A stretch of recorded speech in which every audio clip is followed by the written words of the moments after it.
नमस्कार।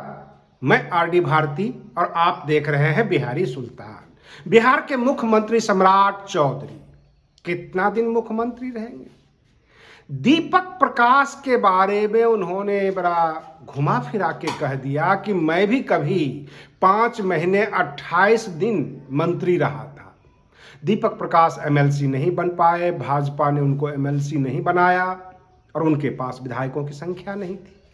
इस भरोसे मंत्री बने थे कि शायद भाजपा उन्हें एमएलसी बनाएगी, लेकिन भाजपा ने उन्हें एमएलसी नहीं बनाया। सम्राट चौधरी अब दिल्ली के सहारे चल रहे हैं और दिल्ली की जो सरकार है, केंद्र की सरकार, वही अब बिहार को चलाएगी, क्योंकि बिहार सरकार के अंदर एक वित्तीय संकट है। उन्होंने 18,000 करोड़ रुपए की मांग रखी है। करीब 2-3 महीने तक ये वेतन देने में सक्षम नहीं है, चाहे वो बिहार पुलिस हो अथवा शिक्षक हो, पेंशन का मामला हो, ये नहीं दे पाएंगे। भारी वित्तीय संकट है और इसके ऊपर तेजस्वी यादव काफी हमलावर हैं और नीतीश कुमार मुस्कुरा रहे हैं। जब कुछ बयान ना आए नीतीश कुमार का और वो मुस्कुराने लग जाएं, तो समझ जाइए कि मामला गड़बड़ है।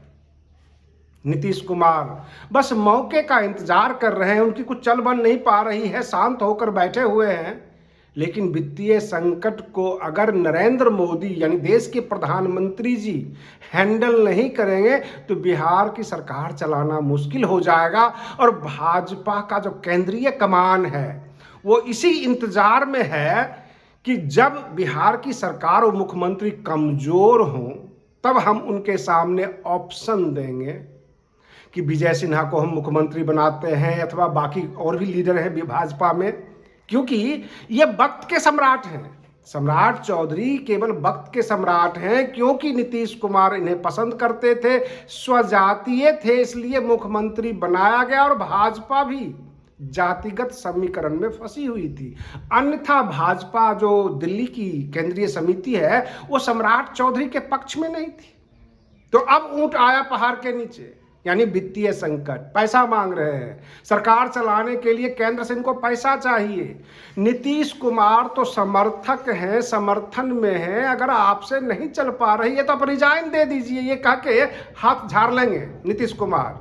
हमलावर हैं तेजस्वी यादव। तेजस्वी यादव सवाल पर सवाल कर रहे हैं कि संविधान के अनुच्छेद के अनुसार आप जो पैसा इधर उधर से इमरजेंसी फंड्स ले रहे हैं, जो केंद्र सरकार से ले रहे हैं, आपके पास नहीं है, आप सरकार चलाने में सक्षम नहीं है, तो इस्तीफा दे दीजिए। इस एमएलसी चुनाव के बाद पटना में कुछ और भी चर्चाएं तेज हो गई, जैसे जेजेडी के प्रमुख तेज प्रताप यादव। जेजेडी का मतलब जनशक्ति जनता दल। कहने का तात्पर्य कि चर्चा ये है कि तेजस्वी यादव के वजह से तेज प्रताप यादव एमएलसी नहीं बने।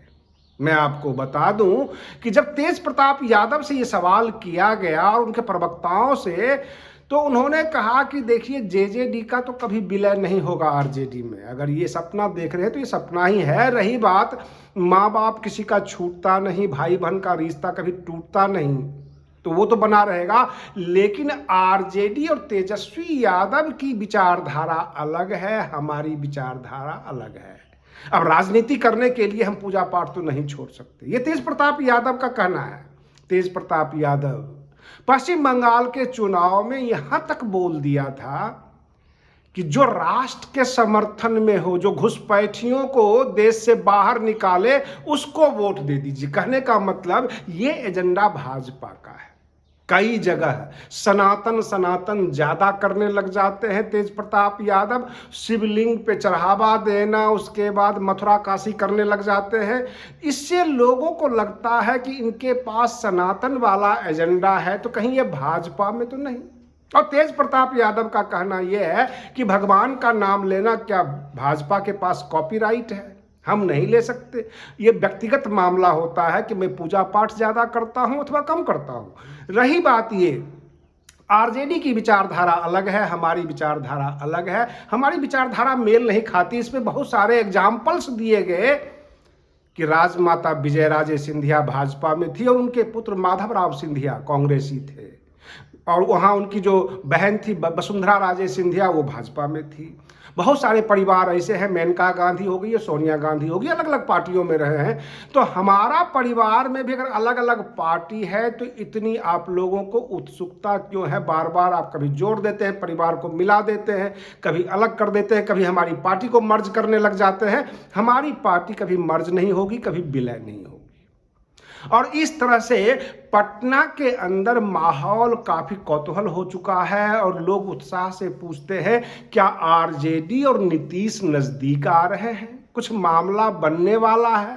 कहने का तात्पर्य यह है कि जब तक भाजपा और भाजपा के सम्राट चौधरी कमजोर नहीं होंगे, जदयू और आरजेडी नजदीक नहीं आ सकती। हाँ, इसमें कांग्रेस ने अपनी पहल बढ़ा दी है सबको एकजुट करने की, और लगे हाथ बिहार सरकार के अंदर जो वित्तीय संकट है, जो वेतन पेंशन का मामला है, ये अगर उग्र रूप धारण कर लिया और केंद्र की सरकार सपोर्ट नहीं कर पाई, टाइम पे पैसा नहीं दे पाई बिहार सरकार को, तो समस्या बढ़ सकती है। दीपक प्रकाश के मामले में साफ कर दिया सम्राट चौधरी ने कि 5 महीने 29 दिन 28 दिन तो वो मंत्री तो रहेंगे ही रहेंगे। कहने का मतलब उसके बाद हट जाएंगे। अब उपेंद्र कुशवाहा जी को सोचना है कि वो क्या करें। उनके पास 4 विधायक है, बेटा तो मंत्री रह नहीं पाएगा। अब कौन से कोटे से किस तरह किस सदन का वो मेंबर बनाकर अपने बेटे को बचा सकते हैं, ये उपेंद्र कुशवाहा जी को बहुत पहले ही सोचना चाहिए था। अब एक चिट्ठियां वायरल हो रही है पूरे सोशल मीडिया पे। भाजपा के प्रदेश अध्यक्ष उस वक्त के जो दिलीप जायसवाल थे, उन्होंने लिखित रूप से गारंटी दिया था कि उपेंद्र कुशवाहा जी को एक एमएलसी का पद मिलेगा। तो मैं आपको बता दूं कि ये वही भाजपा है जो 15 लाख रुपये देने का वायदा किया था, बाद में ये कहा था ये जुमला है। और भाजपा केवल आम जनता के लिए ही नहीं, नेताओं से भी झूठ बोलती है, गठबंधन पार्टनर से भी झूठ बोलती है, और जब सारा काम हो जाता है तो उसके बाद वो कह देती है कि ये तो जुमला है। अगर आप मजबूत नहीं हैं, आप अपने दम पर जगह बनाने में सक्षम नहीं हैं, तो भाजपा से उम्मीद करके भविष्य का ताना बाना ना बोलें। ये उपेंद्र कुशवाहा को आए दिन उनके कार्यकर्ताओं से, लोगों से सलाह मिल जाती है, नसीहत मिल जाती है। प्रश्न ये उठता है कि नीतीश कुमार के पार्टी में 85 विधायक और सारा जोड़ देते हैं तो 90 हो जाता है। क्या नीतीश कुमार बस वेट एंड वॉच की स्थिति में है? क्या नीतीश कुमार वर्तमान में जो परिस्थिति चल रही है, आपराधिक घटनाएं बढ़ जाती है, कहने का मतलब ये एक ही बार में 3-3, 4-4 दरोगा को एक्सीडेंट करके मार दिया जाए? जो सड़क की दुर्घटनाएं सामने आई है, हर जिला में आपराधिक घटनाएं बढ़ रही है, क्या सम्राट चौधरी से बिहार संभल नहीं रहा? क्योंकि तेजस्वी यादव का साफ कहना है ये नौसिखिया मुख्यमंत्री है। रही बात ये कि सोशल मीडिया पे तरह तरह के उनके क्वालिफिकेशन के बारे में भी जो है चर्चाएं होती है, लेकिन फिलहाल स्थिति बद से बदतर होती जा रही है। आज के लिए बस इतना ही। आप बने रहिए बिहारी सुल्तान चैनल पर। हम फिर मिलते हैं अगले वीडियो में, तब तक के लिए धन्यवाद।